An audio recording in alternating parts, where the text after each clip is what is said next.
ये मैं क्या सुन रही हूँ? मैं जब से इस महल में आई हूँ, जब से मैं बड़ी दीदी से मिली हूँ, बड़ी दीदी का विचार कितना सुंदर, बिल्कुल गंगा की तरह पवित्र, एक देवी की समान है। लेकिन इस रात में मेरे स्वामी ने इस संपत्ति के लिए अपने हाथों से अपने पिता का हत्या कर दिया। मेरे स्वामी को ऐसा नहीं करना चाहिए। हत्या का मेरे स्वामी ने, और उस हत्या का अंजाम अपने बड़े भाई के ऊपर लगा दिया और उसे घर से 14 वर्ष के लिए आग दे दिया। कोई बात नहीं, मैं विशेष खुश इस माल में इस बात से हूं, जो बड़ी दीदी एक बच्चे की मां बनने वाली है, इससे मैं बहुत खुश हूं। ये बात सिर्फ इस महल में मैं जानती हूं और दूसरा कोई नहीं जानती। अगर ये बात मेरे स्वामी जानेगा, इस महल में स्वामी जगह जो भाभी है, एक बच्चे की मां बनने वाली है, ना जाने मेरा स्वामी कितना खुश होंगे, खुशी की मारे पागल हो जाएगा। यह खुशखबरी, यह संदेश मैं भी इसी वक्त अपने स्वामी को बताऊंगी। इस महल में जो आपका भाभी माँ है, एक बच्चे की माँ बनने वाली है। मैं आवाज लगाती हूँ, मेरे स्वामी पलंग पर बैठ कर निकाल देते होंगे। अवश्य आएगा। हेलो, आए है यादू देना, आई बात स्वामी है।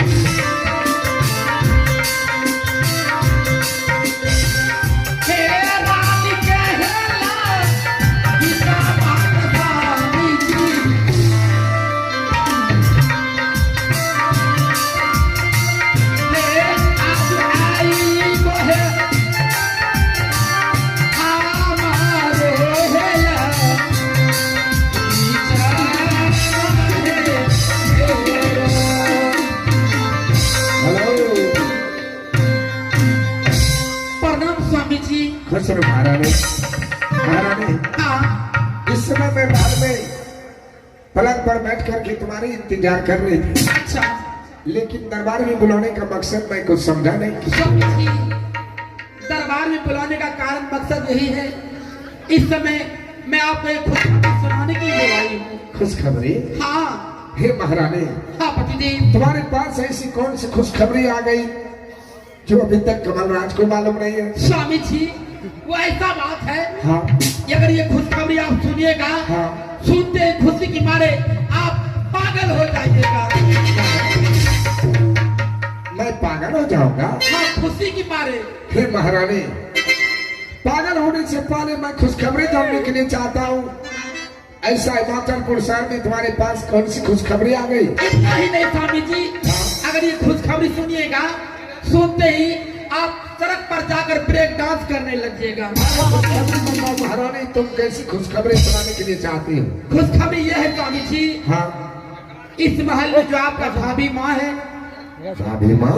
हाँ, जो मेरी बड़ी दीदी लगेगी। क्या हुआ भाभी माँ को? हुआ नहीं, होने वाले हैं। हाँ? होने वाले हैं। क्या होने वाले? इस महल में भाभी माँ एक बच्चे की माँ बनने वाली है। अरे गर्भवती है वो। अभी एक बच्चे की माँ बनने वाले हैं? हाँ स्वामी जी। नहीं महारानी, नहीं, बिल्कुल तुम गलत बोल रही हो। हर इस महल में आकर के तुम तेरी जैसी भाभी माँ पर कलंक क्यों चढ़ाती हो?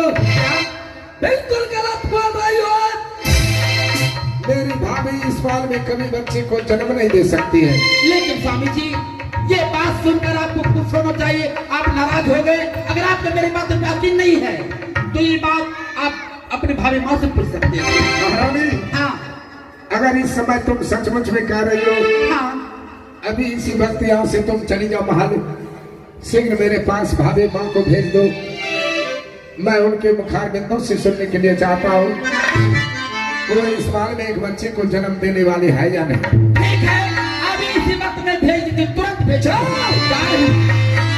इस समय मैं दरबार में बैठ करके अपनी भाभी माँ का मैं इंतजार कर रहा हूँ। कब आएंगे दरबार में मेरी भाभी माँ, जो मैं उनके मुखार बिंदों से सुनूंगा।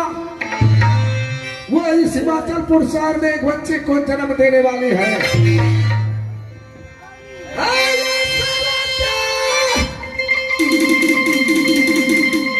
हाँ देखिए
प्रणाम भावे। कमल, कमल, हाँ भावे। क्या बात है कमल, किसने मुझे बुलाया? भाभी, हाँ कमल, इस समय जो सिंह दरबार में आपको बुलाया हूँ भाभी, याद है जब आप बचपन में गोद में सुनाती थी, आप मुझे लोरी गा करके सुनाते थे कि कमाल, अरे तुम्हारी माँ मर जाने के बाद जब से मैं अपने गोद में संभाला, तुम्हें औलाद की तरह पोष पाल करके बड़ा किया, इस हिमाचलपुर शहर में उंगली पकड़ कर चलने के लिए सिखाया। जिंदगी में ये सब कभी नहीं भूल सका भाभी। और बचपन से लेकर आज तक आपके निकले हुए मुखार बिंदों से हर एक शब्द मैं ईश्वर की तरह स्वीकार कर लिया करता था। हाँ कमल, लेकिन आज मैं अपनी देवी जैसी भारी माँ से कुछ सवाल करने के लिए चाहता हूँ। कमल, करो कमल, क्या सवाल करती है? क्या कहने के लिए चाहते हो कमल? आज ही मुझे बाद में मालूम हुआ कि भाभी माँ इस बाल में एक बच्चे को जन्म देने वाला है, कि उसके शरीर में एक बच्चे पल रहे हैं। हाँ कमल, जो भी तुमने सुना